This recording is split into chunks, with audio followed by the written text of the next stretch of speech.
साबुदाणा वडा बनवायच्या वेळी कनी 2-3 अडचणी येते। एक तर वडा तेलकट होते, कधी वरून तळला जाते ना अंदरून कच्चाच राहते, तर कधी वडा तेलात फुटते। तर आजची ही रेसिपी पुरी पहा, ह्या अडचणी पुऱ्या दूर होऊन जाईल। आजपर्यंत माझे वडे कधीच तेलात फुटले नाही, एकदम बराबर वरतून कुरकुरीत आणि अंदरून लुसलुशीत मस्त टम्म फुगलेले बनते, अजिबात तेलकट होत नाही। चला तर मग रेसिपी सुरू करूया।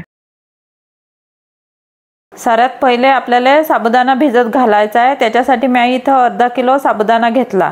साबुदाणा ह्या नेहमी चांगल्या दर्जाचा घ्यायचा, नाहीतर तो चांगला भिजला जात नाही। आता साबुदाण्याला चांगलं रगडून 2-3 पाण्याने धुवून घ्यायचं। मी इथं 2 पाण्याने धुवून घेतलं। जर जास्तच पावडर असलं ना तर 3 वेळा धुवून घ्यायचं। आता ह्याच्यात साबुदाणा डुबवून एक कांडाभर पाणी घालायचं। जर का पाणी कमी झालं ना तर मग आपला साबुदाणा वरून नरम पडते आणि अंदरून कडकच राहते, व्यवस्थित भिजल्या जात नाही आणि मग खिचडी कडक बनते।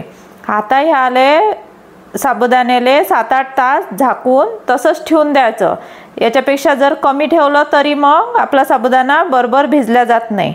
तुम्ही इथं पाहू शकता 8 तास आपण साबुदाणा भिजवून घेतला। हे पाहून घ्या कसा मस्त भिजला गेला, मोकळा मोकळा झालाय, मोत्यासारखा प्रत्येक दाना न दाना फुगला गेलाय मस्त। आता ह्या साबुदाणा भिजला गेला हे कसं पाहायचं, तर एक दाना घ्यायचा आणि असा दाबून पाहायचा, पूर्ण दबला गेला असा तुटला गेला की समजायचं आपला साबुदाणा मस्त भिजला गेला। आपण मस्त कुरकुरीत साबुदाणा वडे कसे बनवायचे ते पाहतोय।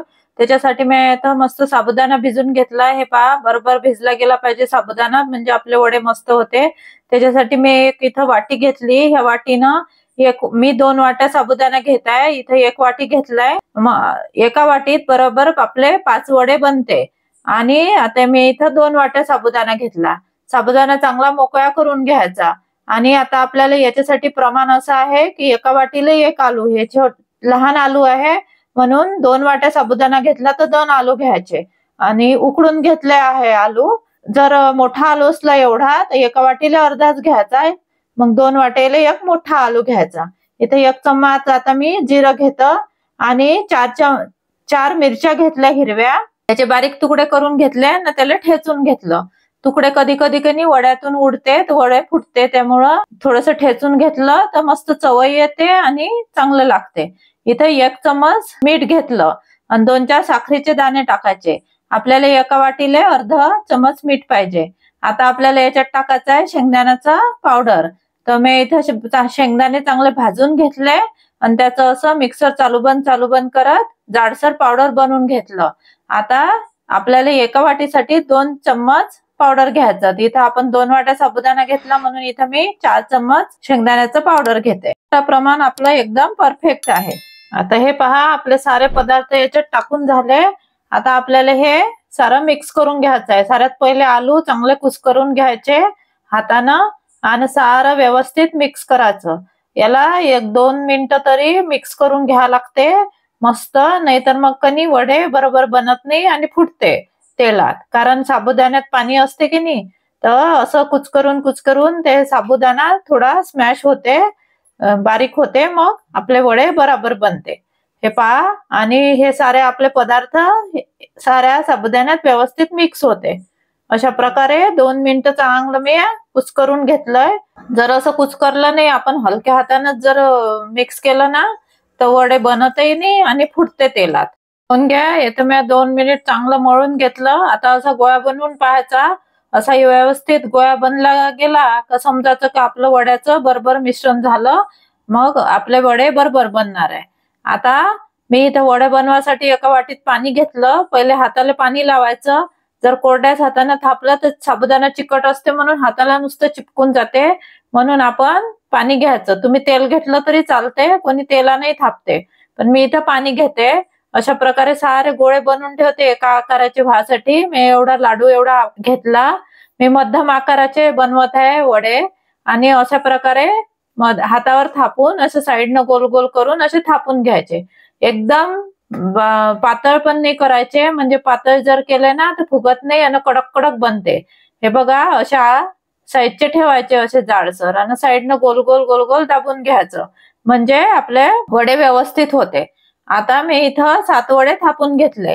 आपल्या 2 वाटीच्या प्रमाणात 11 किंवा 12 वडे होते, 10 तर बरोबर होते मोठा आकार घेतला तर। हे पाहून घ्या इथं आपलं वडे थापेपर्यंत मी तेल गरम करायला ठेवलं होतं। तर आपलं तेलही गरम झालंय आणि वडे पण थापून तयार आहे. तर आपण तळून घेऊया. वड्यासाठी तेलाचं गरम असणं महत्वाचं आहे, कारण का कमी गरम तेलात टाकले वडे तर आपले वडे तेलकट होते, आणि एकदम धूर निघाले अशा गरम तेलात टाकले तर एकदम वरून जळून येते आणि आतून कच्चे राहते. तर आपल्याला वडे टाकल्यावर असे बुडबुडे निघाले पाहिजे, तसं तेल गरम पाहिजे. जसं पुरीला करतो ना तसं. एकदम थंड जर तेल असलं ना आपण वडे टाकले तर तुमचे वडे खूप तेल ओढून घेते. आता अशा प्रकारे कढईभर जेवढे आपल्या कढईत बसते तेवढे वडे टाकून घ्यायचे. मी सगळे टाकून घेतले 7 बसते. तर आता 1 मिनिट याला हलवायचं नाही. हे बघा आता बुडबुडे कमी झाले. त्याच्यानंतर असं हलवायचं, कारण का आपण वडे टाकल्याबरोबर जर हलवायला गेलं तर ते आपल्या चम्मचले चिटकू शकते. आता हे बघा अशा प्रकारे सारे वडे परतून घेतले. असे जर आपले वडे चिपकले ना तर टेन्शन घ्यायचं नाही, ते जसे शिजल्या जाते ना आपोआप मोकळे होऊन जाते. आता एकदा पलटून घेतला. आता एक साइड पूर्ण होऊ द्यायची, 1-2 मिनिटं तरी लागते, कारण की आपण जास्त वेळा जर पलटवले ना वडे तर तेल जास्त ओढते. म्हणून जशा प्रकारे आपण पुरी 2दाच पलटवतो तशा प्रकारे वडे पण एक साइड पूर्ण होऊ द्यायची, नंतरच दुसरी साइड पलटून दुसरी साइड होऊ द्यायची. जास्त पलटवायचं नाही. आता हे बघा जसजसे ते शिजल्या जाते की नाही असे वरते तरंगते मस्त पैकी. आता हे 2 मिनिटं तरी लागते, वडे शिजायला वेळ लागते. जर आपलं एकच वडा टाकला आणि खूप गरम तेल असलं तर वरून काळा होऊन जाईल आणि आतून कच्चा राहील. पण इथं आपण कढईभर वडे टाकले तर आपल्याला मोठ्या गॅसवरच तळून घ्यायचं. आता हे पाहून घ्या, एक साइड झाली आहे आणि मस्त वरती तरंगले, हलके झाले आणि मस्त फुगले टम्म आपले वडे. आता दुसऱ्या साइडनं पलटून घ्यायचे आणि चांगल्या ब्राऊन कलर पर्यंत होऊ द्यायचे आणि मग काढून घ्यायचे. हे बघा अजिबात तेलकट होत नाही आपले वडे. बघा कसा मस्त कलर आलाय मस्त, आणि शिजल्या पण गेले, टम्म फुगले. वरून मस्त कुरकुरीत होते आणि आतून मस्त नरम सॉफ्ट राहते. अशा प्रकारे आपले कुरकुरीत, हे पाहून घ्या आवाज, अशा प्रकारे कुरकुरीत वडे आपले तयार झाले. हे पाहून घ्या आपले सारे वडे मी तळून घेतले.